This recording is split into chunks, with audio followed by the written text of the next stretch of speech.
इस बार मुझे लग रहा है कि लोगों का मन है ट्रेंड बदलने का। ट्रेंड हमेशा 5 साल बीजेपी, 5 साल कांग्रेस। इस बार लोग चाहते हैं कि सरकार दोबारा कांग्रेस पार्टी की बने और देश में भी जो भाजपा का शासन 10 साल का हो गया है उससे लोग ऊब चुके हैं, बदलाव चाहते हैं। और कांग्रेस को भी बहुत बल मिला है राहुल जी की 12 जोड़ो यात्रा से और कर्नाटक की जीत से, हिमाचल की जीत से। तो कांग्रेस पार्टी के वर्कर में भी अलग तरह की ऊर्जा है इस बार। सर वही कांग्रेस पार्टी आपके साथ निकाल रही है।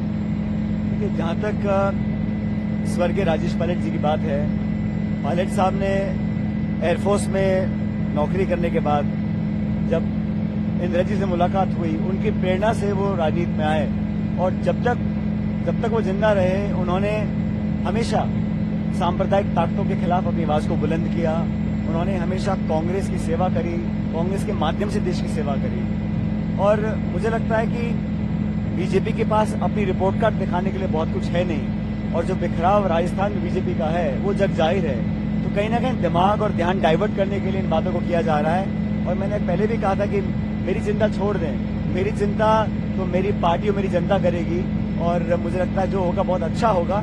कि फिलहाल हमारा इशू प्रदेश का विकास, उन्नति हो और बीजेपी का जो हमेशा एजेंडा रहा है कि ध्यान डाइवर्ट कर जज्बाती मुद्दों पर केंद्रित करने का या ध्यान भटकाने का, लेकिन किसान, नौजवान, डेवलपमेंट, इन्वेस्टमेंट, शिक्षा, चिकित्सा, सुरक्षा, सड़क, इस पर डिबेट होना चाहिए।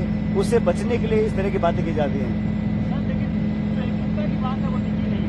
आपने या फिर सीएम ने एक साथ की रैली, सारे रैली नहीं की, कहीं एक 200 साथ नहीं हुआ। तो आपको लगता है कि आज के आप लोग इतना बड़ा प्रदेश है, हम सब लोग मिलकर चुनाव लड़ रहे हैं। मैंने पहले भी कहा 2018 में मैं कांग्रेस प्रेसिडेंट था, अध्यक्ष था, तब भी हम लोग मिलकर लड़े, तभी जीत हासिल हो पाई। कोई भी एक व्यक्ति ना तो चुनाव अकेले लड़ा सकता है, ना जिता सकता है, ना हरा सकता है। जब तक पूरा टीम, पूरा परिवार साथ नहीं आता चुनाव नहीं जीत सकते। 18 में हम चुनाव जीते थे क्योंकि हम एकजुट होकर लड़े थे। इस बार भी हम पूरी ताकत से लड़ रहे हैं। हर सभा, हर रैली अगर सब नेता इकट्ठा करेंगे तो इतना बड़ा प्रदेश में हम प्रचार नहीं कर पाएंगे। राहुल जी अलग सभाएं कर रहे हैं, प्रियंका जी अलग कर रही है, खड़गे साहब अलग कर रहे हैं, सीएम और मैं, हम भी अलग अलग मीटिंग कर रहे हैं, साथ भी कर रहे हैं, अलग भी कर रहे हैं। मुद्दा ये नहीं है। मुद्दा ये है कि बीजेपी के अंदर जो खिंचाव और तनाव है उसको छुपाने के लिए औरों पर आरोप लगाकर उंगली उठाने का काम किया जा रहा है। और जनता सब समझ रही है। दोनों पार्टियों का मूल्यांकन करेगी, नीतियों का, नियत का और नेतृत्व का, और उसके बाद वोट पड़ेगा। मुझे पूरा विश्वास है कि इस बार 25 तारीख को कांग्रेस को अच्छा बहुमत मिलेगा। सर आप बिना किसी चेहरे पर चुनाव लड़ रही है, कांग्रेस की बात करें किसके चेहरे पर चुनाव? कांग्रेस ने तो हमेशा चुनाव पार्टी की विचारधारा पर लड़ा है, अपने मैनिफेस्टो के आधार पर लड़ा है और कभी भी हमारी पार्टी में चेहरा डिक्लेयर करने की परंपराएं नहीं है। बीजेपी जरूर चेहरा सीएम फेस डिक्लेयर करके चुनाव लड़ती है। उनसे पूछना चाहिए कि इस बार आपका कौन सीएम फेस है। हमारे यहाँ तो कभी डिक्लेयर नहीं करते। चुनाव जीतने के बाद विधायक बैठते हैं और फिर पार्टी लीडरशिप तय करती है कौन सीएम या कौन क्या जिम्मेदारी निभाएगा।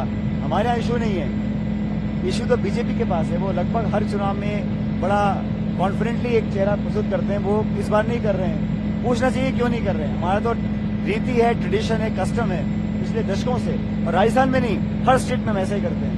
सर आपने तीनों जगह बीजेपी जीतने जा रही है। अब वो ये तो कह नहीं सकते कि बीजेपी हारने वाली है, वो तो दावा करेंगे ही। लेकिन जिस प्रकार वोटिंग हुई है मध्य प्रदेश में, जो ट्रेंड्स आ रहे हैं छत्तीसगढ़ के, दोनों स्टेट्स में कांग्रेस पार्टी जीतेगी। राजस्थान में भी कितना भी जोर लगा लें, लेकिन मैं मानता हूं कि जो बीजेपी का कैंपेन है, जो स्टेट लीडरशिप है, उनके कैंपेन में दम नहीं है और इतना ताकत, इतना संसाधन, इतनी मेहनत करने की जरूरत इसलिए पड़ रही है क्योंकि पब्लिक में ट्रैक्शन नहीं है।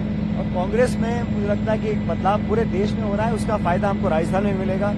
और हमने पूरी ताकत के साथ कैंपेन किया है, सब लोगों ने, किसी एक व्यक्ति ने नहीं। और अंत में क्या होगा, बहुमत आने के बाद किसको क्या जिम्मेदारी मिलेगी, ये बहुत आराम से, इत्मीनान से पूरी पार्टी में बड़ी सरलता से इसका निर्णय लिया जाएगा।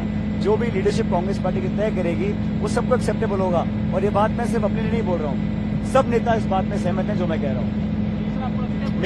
मेरे जो इश्यूज थे व्यक्ति के साथ नहीं थे, इशू मुद्दे प्रिंसिपल के थे, लोगों के थे, नौजवानों के थे।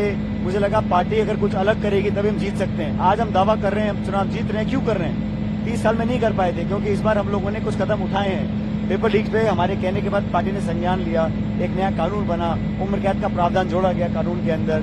हमने कुछ करेक्टिव मेजर्स दिखाए। हमारी सरकार में 2 साल तक कोई दलित मंत्री नहीं था, आज 4 दलित मंत्री हैं। तो हमने कुछ कोर्स करेक्शन किया। मेरे इशू उठाने के बाद उसका लाभ पार्टी को मिला, सरकार को मिला। तो इसलिए मुझे लगता है कि मैंने जो भी इशू रेज किया उसको पार्टी ने गंभीरता से लिया, संज्ञान लिया, एक कमेटी बनाई, उस पर मैंने एक्शन लिया। उसका फल, उसका सकारात्मक परिणाम पार्टी को मिला और सरकार को मिला। मत बोलो, पार्टियां सरकार बनाती हैं, सरकारों से पार्टियां नहीं बनती।